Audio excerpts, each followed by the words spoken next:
বুধবার সন্ধ্যায় চলে গেছিলাম ইন্ডিয়ান কফি হাউস। দেখো সামনে এই যে ছবিটা তুলেছি চাঁদের, কি সুন্দর ছবিটা। আর এটা হলো কফি হাউসের ভেতরটা। কফি হাউসে গিয়ে অর্ডার করেছিলাম একটা কোল্ড কফি, চিকেন কাটলেট আর হচ্ছে পনির পকোড়া। সত্যি কথা বলতে একটা খাবারও ভালো লাগেনি, খেয়ে এখনো যেন গা গোলাচ্ছে। এটা কি ধরনের। চলে এসেছি স্নান করে, মেয়েকে ভ্যাকসিন দিতে নিয়ে গেছিলাম। ওখান থেকে এসেই ওর ওই 10 বছরের ভ্যাকসিনটা ছিল, ওখান থেকে এসে আমি স্নান করে নিয়েছি। মেয়ে এবার স্নানে যাবে, মেয়ে স্নানে যাবে আর আমি ঝটপট করে পুজোটা করে নেবো। আজকে বৃহস্পতিবার, পুজো করতে একটু সময় লাগবে। আজকে লক্ষ্মীবার, এখানে ঘট পাতা হয়ে গেছে আর আমার পুরো পুজোই দেওয়া হয়ে গেছে। এই যে ঠাকুরদেরকে আজকে সুন্দর করে সাজিয়ে গুছিয়ে দিয়েছি। আর এই খাটে বসে মেয়ে বুদ্ধদেব আঁকছে। আজকে যেহেতু বুদ্ধ পূর্ণিমা, সেই জন্য বুদ্ধদেব আঁকছে মেয়ে। তো তোমাদেরকে আমি ফটোটা অবশ্যই দেখাবো যে ও কেমন আঁকলো। এই যে রাহির আঁকা বুদ্ধদেব কেমন হয়েছে তোমরা কিন্তু সকলে কমেন্ট করে জানিও। সকাল থেকে একটার পর একটা কাজ হয়েই যাচ্ছে। এই মাত্র আমি খেলাম, খেয়ে একটু বসলাম।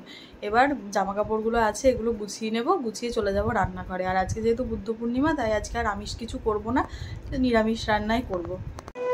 বিকেল হয়ে গেছে, বিকেল কি সন্ধে হয়ে গেছে, যে শাঁখের আওয়াজ পাওয়া যাচ্ছে, তবে আলো আলো আছে।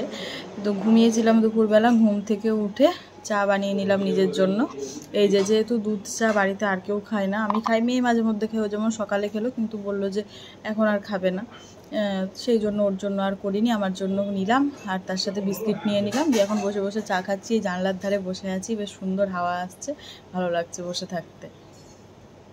বাড়ি যাব, তার জন্য একদম রেডি হয়ে নিয়েছি। ভেবেছিলাম বাড়ি যেতে পারবো না আজকে, মেয়ের বোধহয় হাতে ব্যথা বাড়বে। যাই হোক, ঘুম থেকে ওঠার পর ওর হাতে ব্যথা অনেকটাই কমেছে।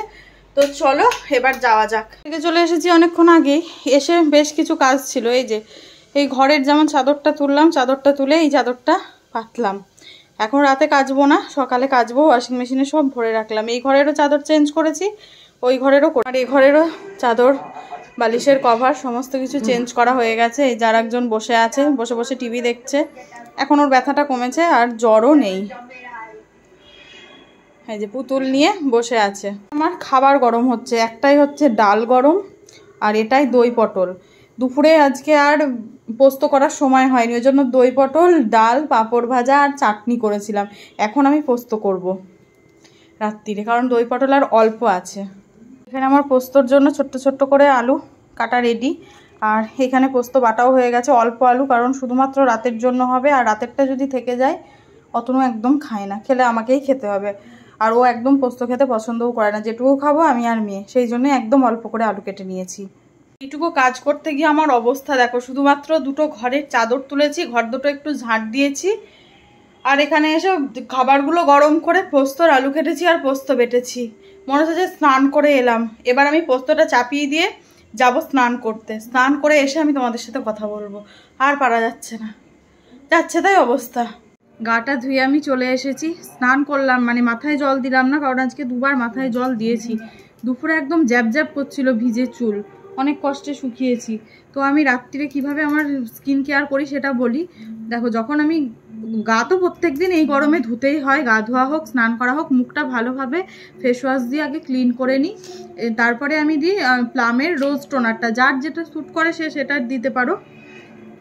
আমি ইউজ করি এখন প্লামের রোজ টোনারটা, ভীষণ ভালো, একদম অ্যালকোহল ফ্রি, একটুও চোখ মুখ জ্বালা করে না, কিচ্ছু না।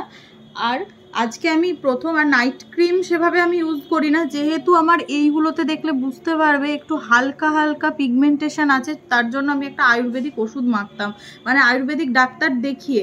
কিন্তু গরমে না, ওটা গরমে এমনিও এই দাগটা অনেকটা কমে যায়, শীতকালে বেশি হয়। এই যে নাকের এখানেও আছে, নাকের এখানে আছে আর এইখানটাতে আছে, এখন যদিও সেরকম নেই, একটু হালকা হয়ে যায় গরমে স্পটটা। আর ওটা মানে ওই ক্রিমটা গরমে মাখা খুবই মুশকিল, একদম গোটা গা, মানে গোটা মুখ দরদর করে ঘামে।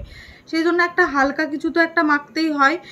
সেই জন্য আমি ওই পন্ডসের যে লাইট ময়শ্চারাইজারটা হয়, আমি ওইটা মাখি, বেশ ভালো লাগে। আর একটা নিয়েছি ফক্সটেলের, কিন্তু সেটা ভীষণই ড্রাই করে দিচ্ছে স্কিনটা। আমার এমনি অয়েলি স্কিন, কিন্তু ওইটাতে ভীষণ ড্রাই করে দিচ্ছে। তো বোন আমাকে বললো যে তুই এই সিরামটা ইউজ কর, খুব ভালো। তো দেখি আমি আজকে প্রথম ইউজ করছি, তোমরা কে কে ইউজ করো আমাকে কিন্তু অবশ্যই জানাবে যে তোমাদের কেমন লেগেছে। আমি দেখি, আমি পরে রিভিউ দেবো। আমি তো আজকে প্রথম ইউজ করছি। এই যে মিনিমালিস্টের এই ফেস সিরামটা, এটা হলো ব্রাইটনেস অ্যান্ড ইলুমিনেট স্কিন। দেখি, দেখা যাক যে এটা দিয়ে কীরকম কি হয়। ও বললো যে এটা প্রত্যেক দিন, এমনকি এটা মানে দিনের বেলাতেও মেখে এর ওপরে সানস্ক্রিন মেখে বেরিয়ে যাওয়া যায়। মানে যে সপ্তাহে 2 দিন বা 3 দিন দিতে হবে সিরামটা সেটা নয়, ডেলি ইউজ করা যায়, 2-3 বার মাখা যায়। এটা আমি আজকেই প্রথম ইউজ করছি, দেখা যাক কেমন হয়। 2-3 ড্রপস নিয়ে নিলাম হাতে, এবার ভালো করে মুখে মেখে নেব। এটা রেখে দাও, এটার মধ্যেই রাখো।